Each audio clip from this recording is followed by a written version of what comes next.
We're generating the next generation for the NHS of skilled people who are going to look after everyone in society.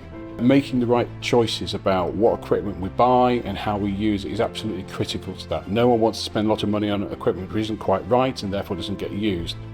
The standard for simulation has been a really interesting journey for us. We knew that we wanted to have a course programme that was very practical, that students gained the hands-on skills that they needed to work within the health and care sector and to undertake their work placements with confidence. And the only way to be able to do that was through simulation. Our work within simulation has exceeded whatever my initial expectations were by quite a long way. And the really exciting bit about that has been through the use of IRIS as well. The introduction of simulation for our students has been huge.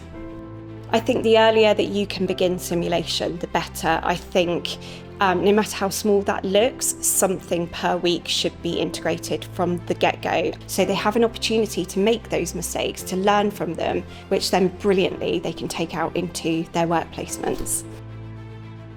So my name's Martin Hyland and I am a skills and simulation lecturer. If I was talking to a lecturer that wasn't doing much simulation as part of T-level health, there's a couple of things I would say. The first is, I think it's unfair for us to expect novice students with a lack of experience and practice to go into real-world environments with vulnerable people and, in theory, practice their skills on those people. I think the most important thing about simulation is it needs to feel safe. Students need to be able to engage with the environment and make mistakes without harming people. If you are continually repeating the same scenario with the same patient, the same setting, students are actually not learning how to adapt to real-world practice at all. But each individual patient will have a different threshold for pain, a different communication style. Changing scenarios allows us to kind of represent that in simulation environments. I think the first time is always really daunting, but kind of as it progresses it gets a lot easier and everyone takes it a lot more seriously, so it becomes like second nature to go through it all.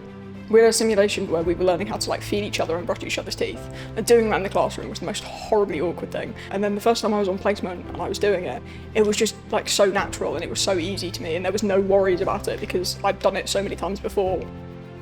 It kind of builds your confidence with it. Like, before we went to our first placement, we didn't have very many lessons in the simulation suite. Comparing that to like other times when we've gone on placements, we've had more lessons, I was a lot more confident, like I knew what I was doing properly. So as a simulation lecturer, the biggest thing that IRIS has done for me is, first of all, saving time.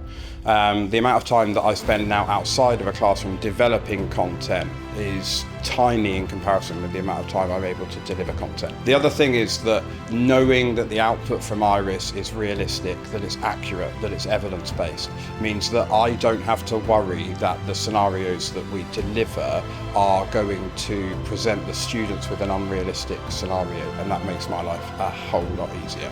As an experienced T-level health lecturer, I can't recommend IRIS and VITTA strongly enough. IRIS as a software will save you time and it will ensure that the simulation that you're delivering is realistic and immersive and encourages engagement from your students. And VITTA will hold your hand through the process of improving your programme or creating your programme so that it feels like you can take small steps and achieve success.